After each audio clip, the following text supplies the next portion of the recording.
message is transmitted at the request of local authorities.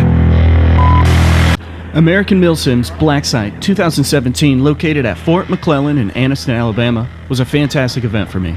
Despite my night vision failing, my flashlight failing, and pulling a muscle in my back which limited me to a tag launcher and a megaphone, I had a great time. American Milsim is one of the best event promoters you can participate with as an airsoft player looking for a military experience.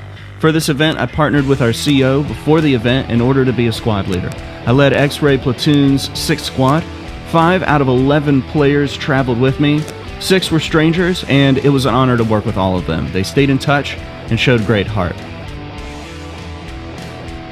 One of the biggest opportunities for leaders in Airsoft is motivating players to take a chance and fight to take ground.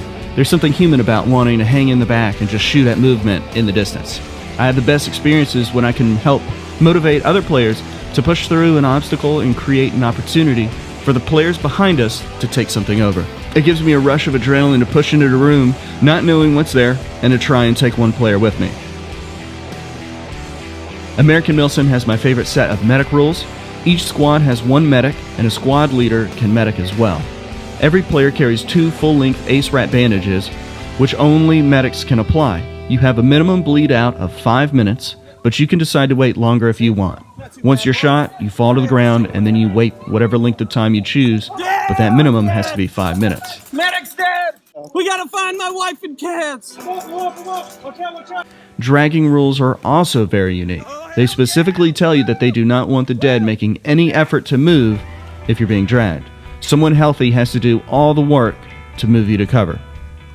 This event absolutely overshadowed my experience at the first Iron Horse. Like that game, players are provided with a kill card.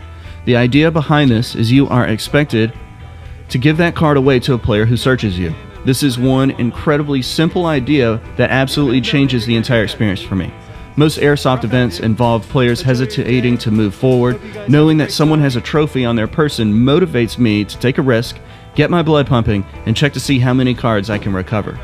My personal card has my name, Instagram, and YouTube links.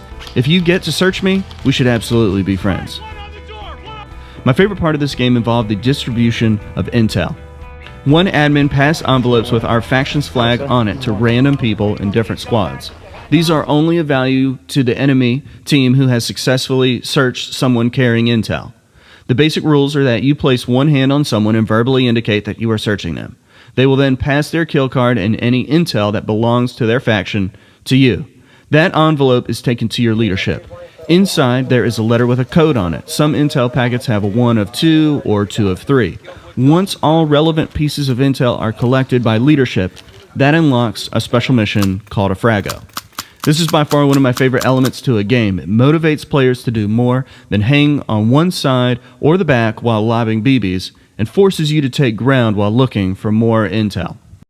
Fort McClellan was a fantastic site for a BB Fest, and I sincerely hope to return. This facility plays a lot better than the Guardian Center, which suffers significant bottlenecks and kind of chokes down the entire gameplay.